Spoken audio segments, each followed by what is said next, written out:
9월 평양공동선언에 합의하고 핵 없는 한반도를 천명한 두 정상.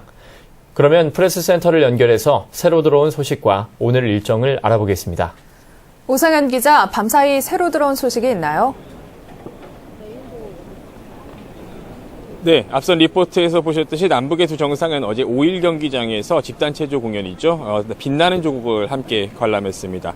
평양 현지에서 취재한 공동시전에 따르면 공연의 내용이 최근 남북관계 개선의 분위기를 반영한 내용으로 각색이 됐다고 전했습니다.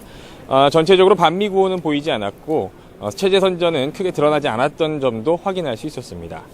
이에 앞서 문재인 대통령과 김정은 국무위원장은 평양 대둔강 수산물 식당에서 만찬을 했습니다. 문 대통령이 평양 시민들이 식사하는 곳에서 시민들과 함께 식사하고 싶다고 북측에 제의를 해서 이걸 수용한 건데요.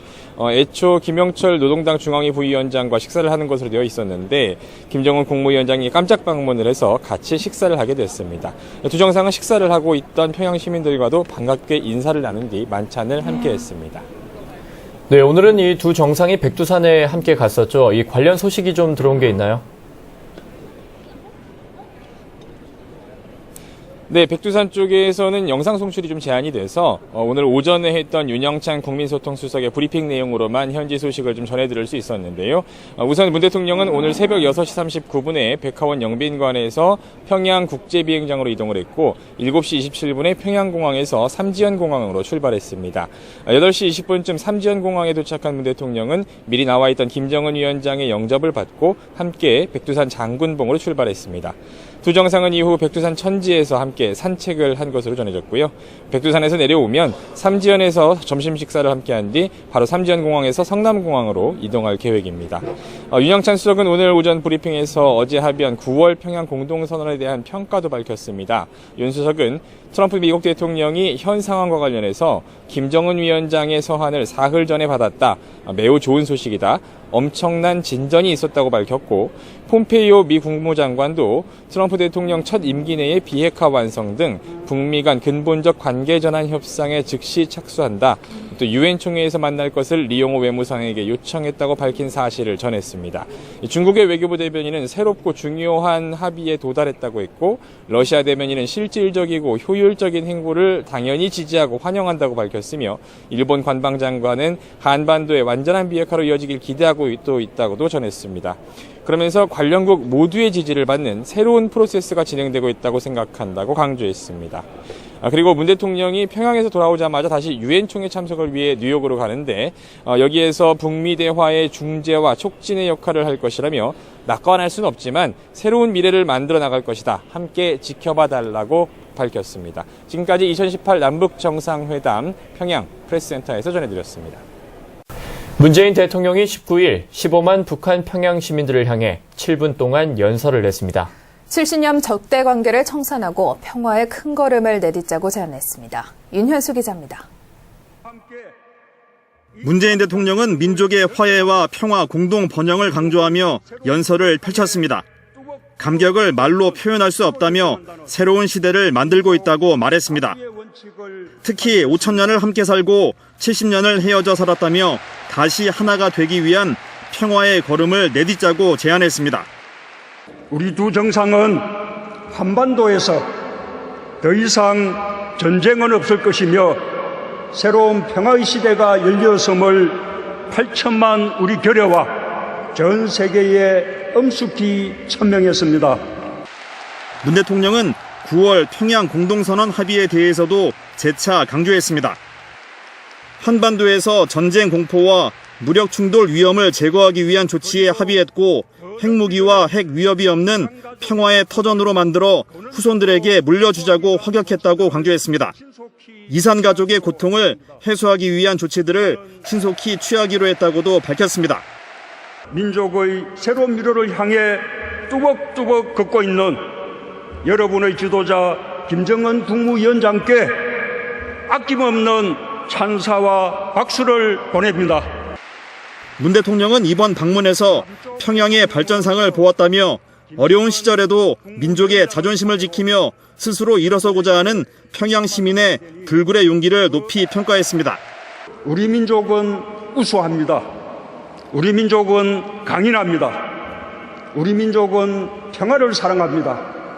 그리고 우리 민족은 함께 살아야 합니다. 문 대통령은 8천만 결의의 손을 굳게 잡고 새로운 조국을 만들어 나가겠다며 새로운 미래로 나아갈 것을 강조했습니다. 국방뉴스 윤희였습니다.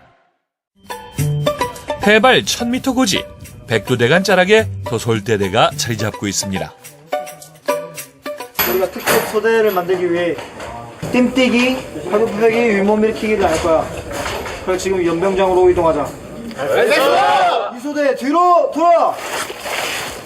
앞으로 가.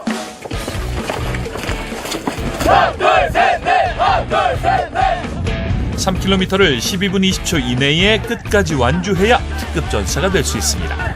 대부분의 특급 전사 도전하는 인원들이 사격 또는 뜀뛰기로 많이 떨어진다고 생각합니다. 팔굽혀펴기는 대표적인 근력 운동 중 하나죠. 빼지 말고 시작한다. 시작.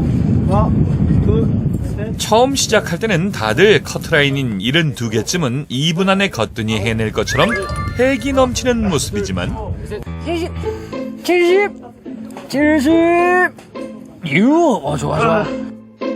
70개가 넘어가면 전 먹던 힘까지 짜내야 한답니다. 바로 이때 먼저 합격을 한 쌍둥이 형제의 노하우가 빛을 발합니다. 너무 넓게 별로도 안 되고 한 어깨 정도? 어깨 너비보다 조금 넓게. 자, 그렇다면 이제 특급 전사의 실력을 확인해 볼까요? 자, 시계 있는 사람은 한번 재봐봐, 시계.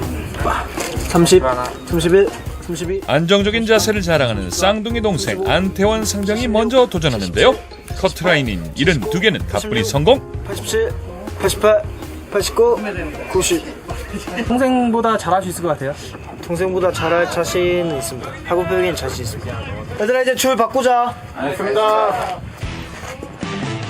이제 도솔대대 최고의 진검승부가 펼쳐집니다. 동생의 기록에 도전장을 던진 형입니다.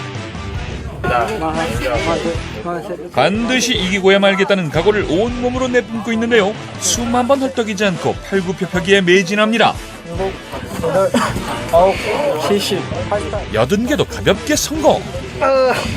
하지만 승리를 위해 마지막까지 멈추지 않습니다. 시간 끝났어. 형은 지금 몇 개 했어요? 현재 95개 했습니다. 본인보다 많이 한 거 아니에요, 그러면? 조금 많이 했습니다. 제가 일부러 조금 천천히 했기 때문에 거의 결과적으로는 비슷하다고 생각할 수 있습니다. 서로 사기를 높여주는 것 같습니다. 무조건 얘보다는 잘해야지, 얘한테는 안 져야지, 이런 생각이 더 서로 발전하게 해주는 계기가 되는 것 같습니다. 저는 성취감인 것 같습니다. 군대에서 무엇을 도전했고 그것을 얻었다는 성취감들을 제가 그거 특급 전사를 따고 나서 배웠기 때문에 그 성취감을 저희 전우들에게도 알려주고 싶어서 기왕이면 도전해봐라 이렇게 권유를 했던 것 같습니다.